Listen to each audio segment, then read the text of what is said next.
Pemirsa, Emmanuel Macron menyampaikan peringatan keras ke Brussels bahwa Eropa perlu mempersiapkan diri dengan cepat untuk menghadapi perang dagang yang akan segera terjadi dengan Presiden Amerika terpilih, yakni Donald Trump.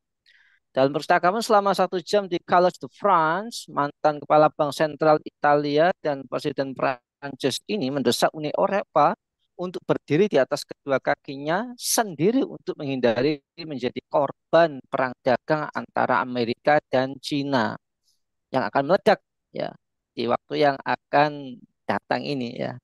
Nah, apakah perang dagang itu akan menjadi isu sentral dunia dan apakah pertemuan Joe Biden dan Xi Jinping di Lima Peru akan jadi pertemuan pemungkas keduanya?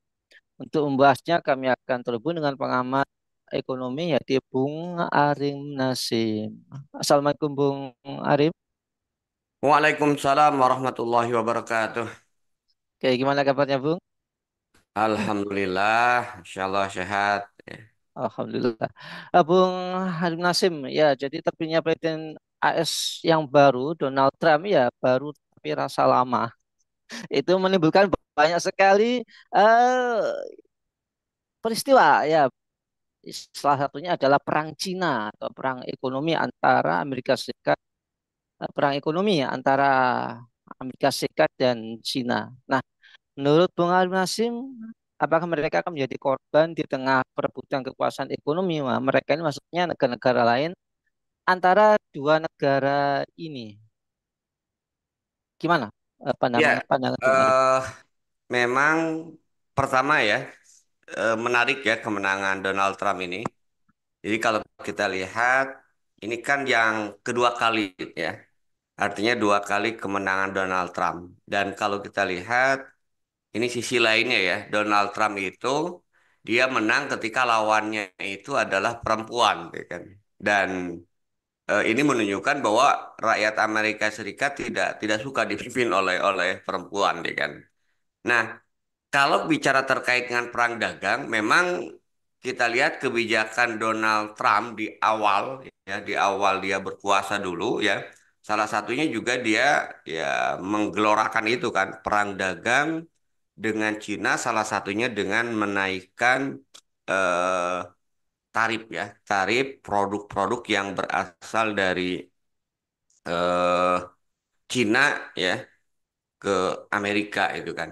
Padahal kalau kita lihat dari data yang eh, kita dapatkan di awal, ya ini kan kebijakan perang dagang ini kan berarti mengulang kembali kebijakan Donald Trump ketika dia pada saat itu berkuasa 2019 kalau nggak salah kan 2018 2019 dan melihat memang ekonomi Amerika sekarang semakin juga terpuruk, termasuk di dalamnya pengangguran juga cukup tinggi, maka ya Amerika lewat Donald Trump kembali kan melakukan gerakan perang dagang. Nah, yang namanya perang ya, ini kan ya bisa memiliki dampak negatif dan positif tergantung siapa. Pasti ada yang diuntungkan dan kemudian dirugikan.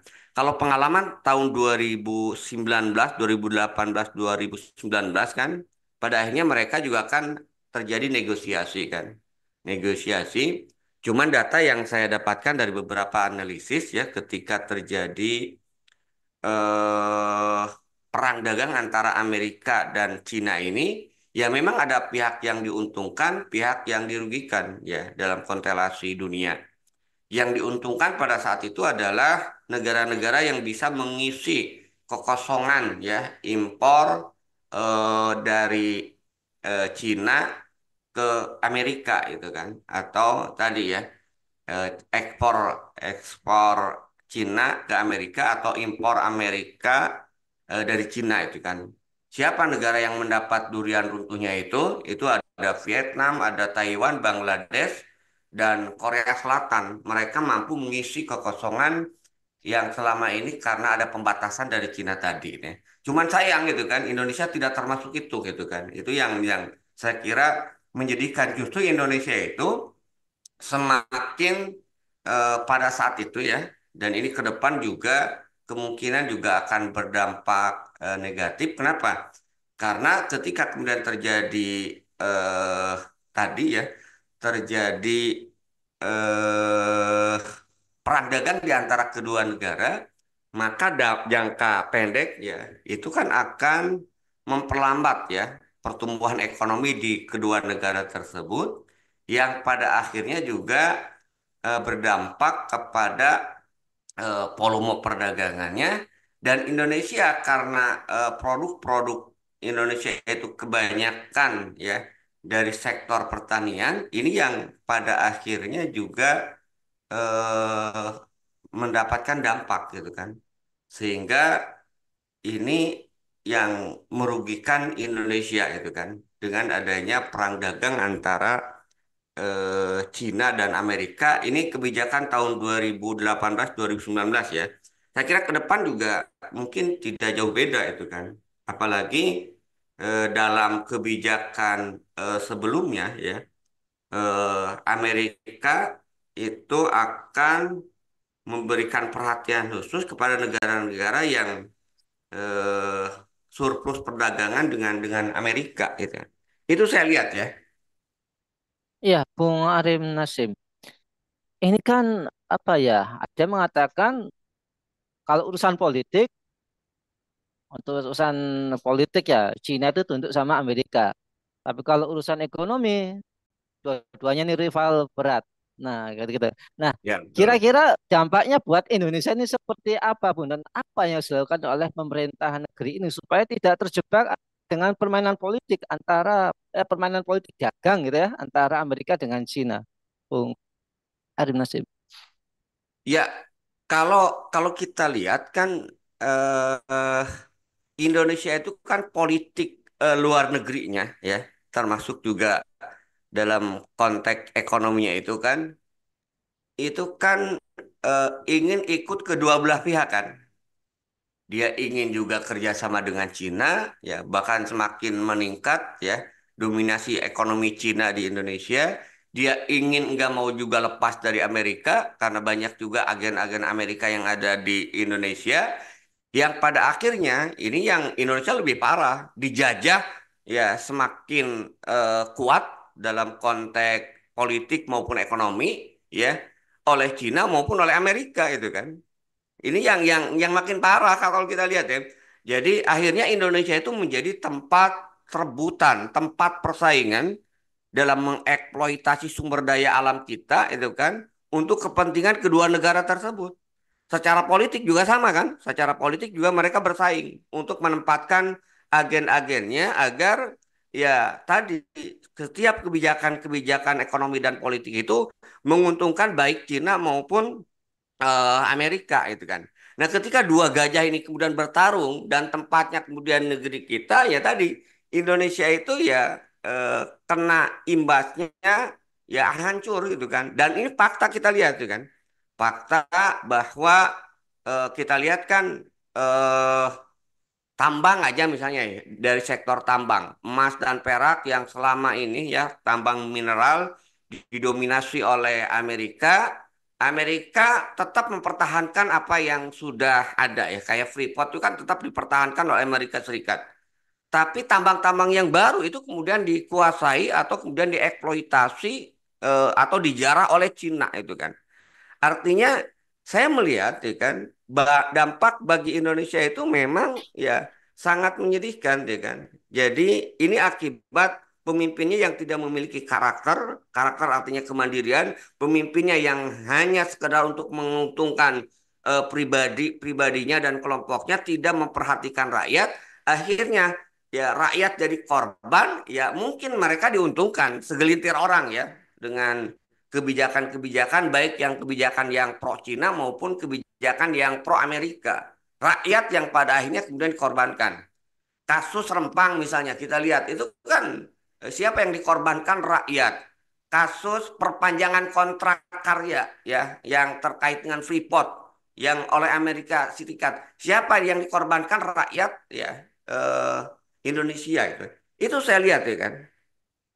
Mm-mm. Terakhir, Bung, Indonesia kan sekarang punya pemimpin baru.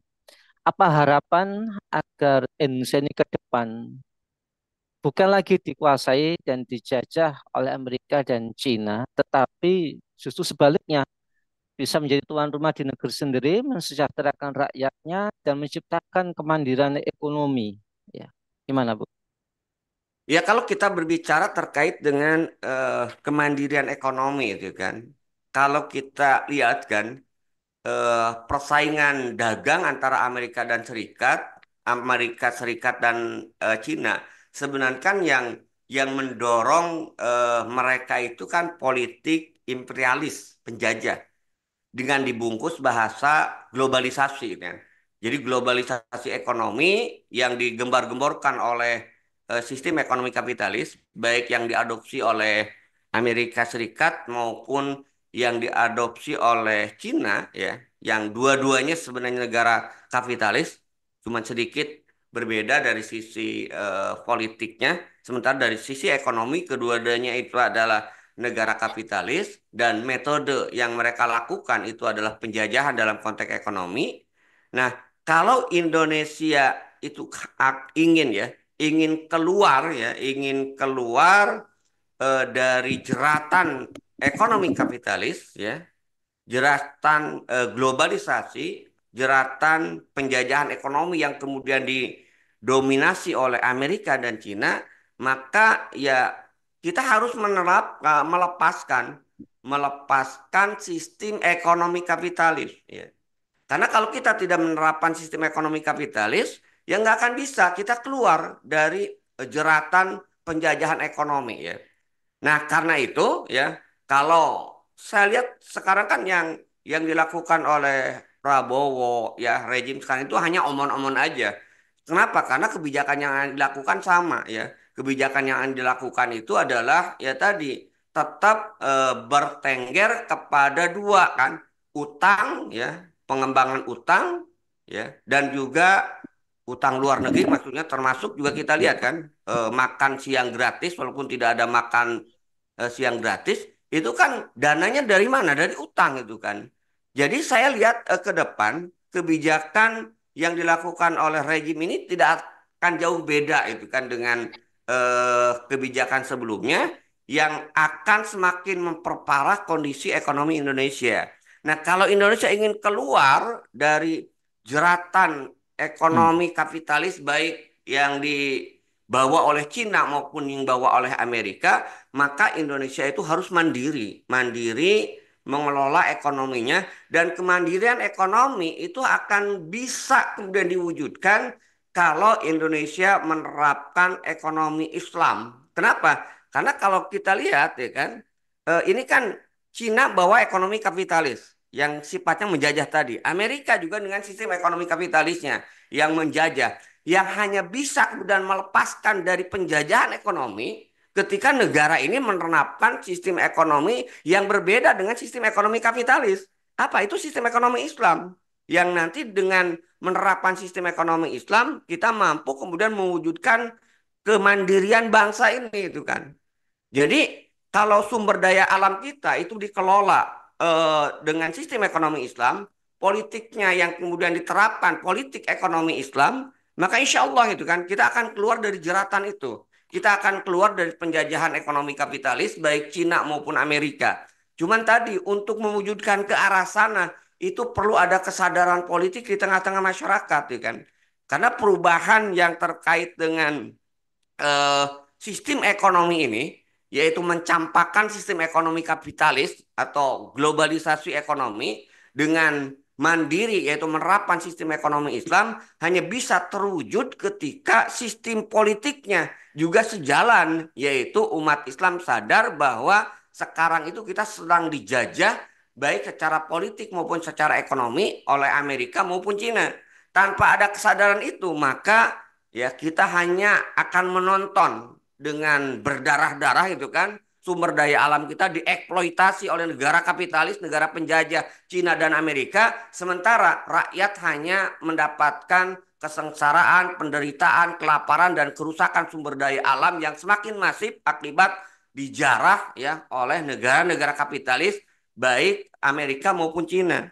Jadi solusinya agar Indonesia keluar ya dari jeratan kapitalis Cina maupun Amerika tidak ada lain. Solusinya itu adalah menerapkan sistem ekonomi Islam karena dengan sistem ekonomi Islam akan mewujudkan kemandirian. Contoh nyata misalnya dalam sistem ekonomi Islam barang tambang gitu kan dan sumber daya alam yang masuk dalam kategori milik umum itu wajib dikelola oleh negara, haram diserahkan kepada swasta terutama ya baik lokal apalagi swasta asing dan asing gitu kan.